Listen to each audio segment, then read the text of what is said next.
नमस्कार दोस्तों, आप लोगों का बहुत बहुत स्वागत है आपके अपने यूट्यूब चैनल पर। दोस्तों, आज की इस वीडियो में हम लोग जीके जीएस के टॉप 15 क्वेश्चन कवर करेंगे जो आपके आने वाले किसी भी एग्जाम के लिए काफ़ी ज़्यादा महत्वपूर्ण होंगे। तो वीडियो को पूरा लास्ट तक ध्यान से जरूर देखना। दोस्तों, इस वीडियो में जितने भी प्रश्न हैं सभी प्रश्न किसी न किसी आपकी परीक्षा में पूछे गए हैं। देखिए, आपकी स्क्रीन पर पहला प्रश्न है, बिहू निम्नलिखित में से किसका लोकप्रिय उत्सव है। दोस्तों, कई एग्जामों में पूछा गया, आप मोस्ट इंपोर्टेंट लगा लीजिए।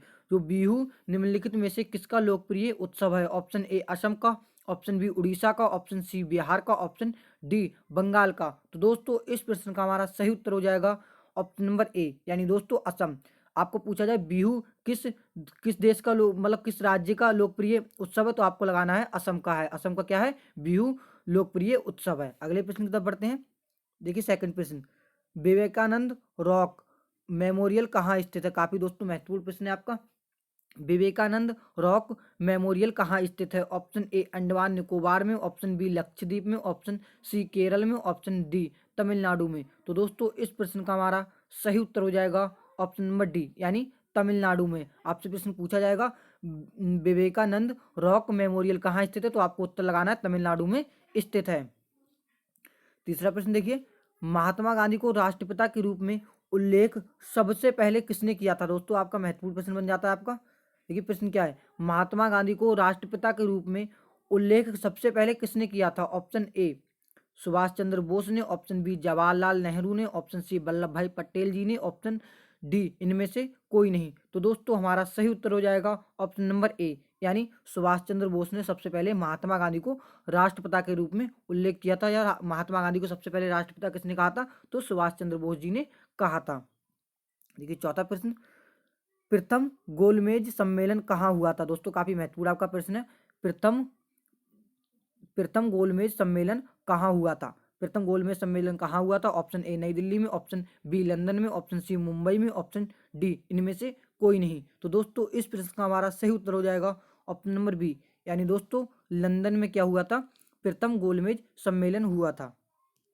देखिए, पांचवा प्रश्न, देश का लौह पुरुष किसे कहा जाता है। दोस्तों, आपको मोस्ट इंपोर्टेंट प्रश्न है, कई परीक्षाओं में दोस्तों पूछा जाता है। देखिए, प्रश्न क्या है, देश का लौह पुरुष किसे कहा जाता है। ऑप्शन ए सरदार पटेल को, ऑप्शन बी पंडित जवाहरलाल नेहरू को, ऑप्शन सी महात्मा गांधी को, ऑप्शन डी लोकमान्य तिलक को। तो दोस्तों, इस प्रश्न का हमारा सही उत्तर हो जाएगा ऑप्शन नंबर ए, यानी सरदार वल्लभ भाई पटेल को लौह पुरुष के नाम से जाना जाता है। आपका प्रश्न ऐसे भी आ सकता है कि लौह पुरुष की उपाधि निम्नलिखित में से किसे दी गई है, तो आपको उत्तर लगाना सरदार वल्लभ भाई पटेल को।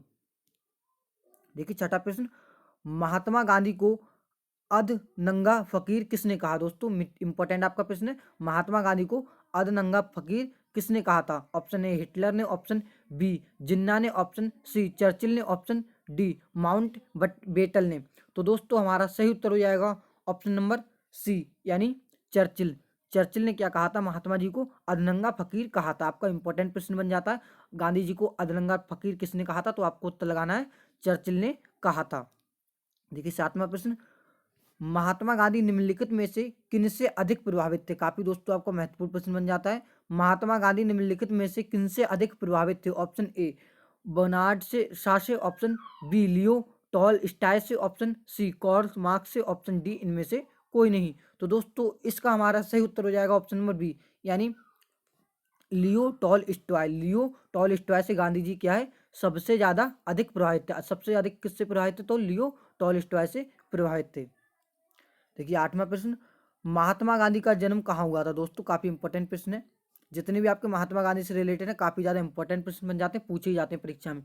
देखिए, क्या है, महात्मा गांधी जी का जन्म कहाँ कब हुआ था, तो ऑप्शन ए 1859 में, ऑप्शन बी 1869 में, ऑप्शन सी 1879 में, ऑप्शन डी 1889 में। दोस्तों, हमारा सही उत्तर हो जाएगा ऑप्शन नंबर बी, यानी 1869 में। 1869 में गांधी जी का जन्म हुआ था। आपको प्रश्न पूछा जा सकता है कि गांधी जयंती कब मनाई जाती है, तो आपको लगाना है 2 अक्टूबर को गांधी जयंती मनाई जाती है। 2 अक्टूबर को कौन सी जयंती मनाई जाती है, तो गांधी जी की जयंती मनाई जाती है। लेकिन आपसे यही सन पूछ ले तो 1869 में गांधी जी का जन्म हुआ था।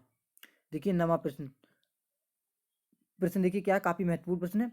पंजाब केसरी के नाम से विख्यात थे। Option A Rajneet Singh, option B Guru Gobind Singh, option C Guru Nanak, option D Lala Lajpat Rai. तो दोस्तों, हमारा सही उत्तर हो जाएगा option number option number D हमारा सही उत्तर हो जाएगा, यानी लाला लाजपत राय पंजाब केसरी के नाम से विख्यात थे। आपका प्रश्न आ सकता है पंजाब केसरी के नाम से किसे जाना जाता है, तो आपको ऑप्शन लगाना है लाला राजपत राय। देखिए 10वां प्रश्न, निम्नलिखित में से कौन सी गंगा की सहायक नदी नहीं है। दोस्तों काफी आपका महत्वपूर्ण प्रश्न बन जाता है। प्रश्न आपका जरूर नदियों से संबंधित एक ना एक आपकी किसी परीक्षा में, हर एक परीक्षा में पूछा ही जाता है, तो ये वाला प्रश्न भी आपके लिए काफी ज्यादा इंपॉर्टेंट बन जाता है। प्रश्न देखिए क्या है, निम्नलिखित में से कौन सी गंगा की सहायक नदी नहीं है। ऑप्शन ए शूर्परेखा, ऑप्शन बी सोन नदी, ऑप्शन डी गंडक नदी, ऑप्शन डी कोसी। तो दोस्तों हमारा सही उत्तर हो जाएगा ऑप्शन नंबर ए, यानी जो सुवर्ण रेखा है वो गंगा की सहायक नदी नहीं है, बाकी ये तीनों क्या है गंगा की सहायक नदी। आपको याद रखना है कौन सी सहायक नदी नहीं है, तो आपको याद रखना है सुवर्ण रेखा सहायक नदी नहीं है, या आप ऐसे याद रखते हैं कि गंगा की कौन कौन सी सहायक नदी है वो आप याद कर लीजिए, तो जो नहीं है वो आपको अलग से ही ऑप्शन में दिख जाएगी। देखिए 11वां प्रश्न काफी महत्वपूर्ण है, किस राज्य की सीमा चीन से जुड़ी हुई है। दोस्तों आपका मोस्ट इंपोर्टेंट प्रश्न बन जाता है, किस राज्य की सीमा चीन से जुड़ी हुई है। ऑप्शन ए मणिपुर की, ऑप्शन बी नागालैंड की, ऑप्शन सी असम की, ऑप्शन डी अरुणाचल प्रदेश की। तो दोस्तों इस प्रश्न का हमारा सही उत्तर हो जाएगा ऑप्शन नंबर डी, यानी अरुणाचल प्रदेश की। अरुणाचल प्रदेश की सीमा है वो क्या है, चीन से जुड़ी हुई है। देखिए जो भारत का मैप होता है आप उसमें देखेंगे तो चीन के पास ही जस्ट उसके किनारे पे ही अरुणाचल प्रदेश आपको दिख जाएगा, यानी चीन की सीमा अरुणाचल प्रदेश से जुड़ी हुई है। देखिए 12वां प्रश्न काफी महत्वपूर्ण है, कितने वर्ष के बाद राष्ट्रीय जनगणना होती है। दोस्तों जनगणना से संबंधित एक आपका प्रश्न पूछा जाता है परीक्षा में। ये प्रश्न देखिए क्या है, कितने वर्ष के बाद राष्ट्रीय जनगणना होती है। ऑप्शन ए 10 वर्ष के बाद, ऑप्शन बी 5 वर्ष के बाद, ऑप्शन सी 3 वर्ष के बाद, ऑप्शन डी 25 वर्ष के बाद। दोस्तों ये तीनों हमारे क्या हो जाएंगे, गलत हो जाएंगे। देखिए 5 वर्ष बाद भी नहीं होती, 3 वर्ष बाद भी नहीं होती और 25 वर्ष बाद भी नहीं होती है। तो इसका सही उत्तर क्या हो जाएगा हमारा ऑप्शन नंबर ए, यानी जो राष्ट्रीय जनगणना होती है वो 10 वर्ष के अंतराल होती है, 10 वर्ष के अंतराल होती है। आपको पता होगा देखिए 2011 के जनगणना के अनुसार उत्तर प्रदेश की जो जनसंख्या है वो सबसे ज्यादा निकली थी। आपको याद रखना है, काफी महत्वपूर्ण आपका प्रश्न बन जाता है। आपको इससे प्रश्न पूछा जाएगा 2011 की जनगणना के अनुसार सबसे अधिक जनसंख्या वाला राज्य, तो आपको लगाना है कौन सा राज्य, यूपी।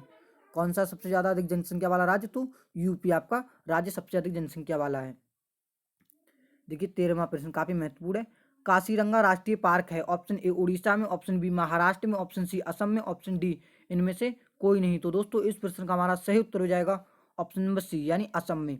कासीरंगा पार्क कहाँ पर स्थित है, असम में आपको लगाना है, आपका महत्वपूर्ण प्रश्न बन जाता है।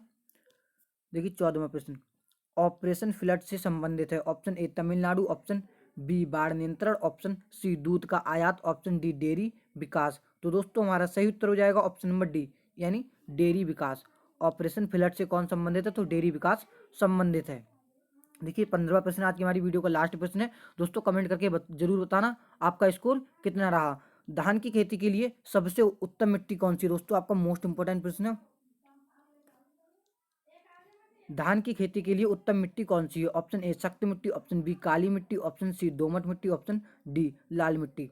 तो दोस्तों हमारा सही उत्तर हो जाएगा ऑप्शन नंबर सी, यानी दोमट मिट्टी क्या है, धान की खेती के लिए उत्तम मिट्टी मानी जाती है। काफी ज्यादा आपका महत्वपूर्ण प्रश्न बन जाता है। आपको प्रश्न आ सकता है देखिए धान की खेती के लिए कौन सी मिट्टी आवश्यक है या कौन सी मिट्टी उत्तम मानी जाती है, तो दोमट मिट्टी उत्तम मानी जाती है। आई होप गाइस आपको सभी प्रश्न अच्छे से समझ में आ गए होंगे। दोस्तों कमेंट करके जरूर बताना आपको कितने प्रश्न पहले से पता थे, आपका स्कोर कितना रहा। दोस्तों वीडियो पसंद आई हो तो वीडियो को एक लाइक जरूर कर दीजिए, और इसी प्रकार के जीके जीएस की वीडियो को पाने के लिए हमारे चैनल से जुड़ जाइए। चलिए हम मिलते हैं किसी और एक नेक्स्ट इंटरेस्टिंग वीडियो को, तब तक के लिए गो बाय।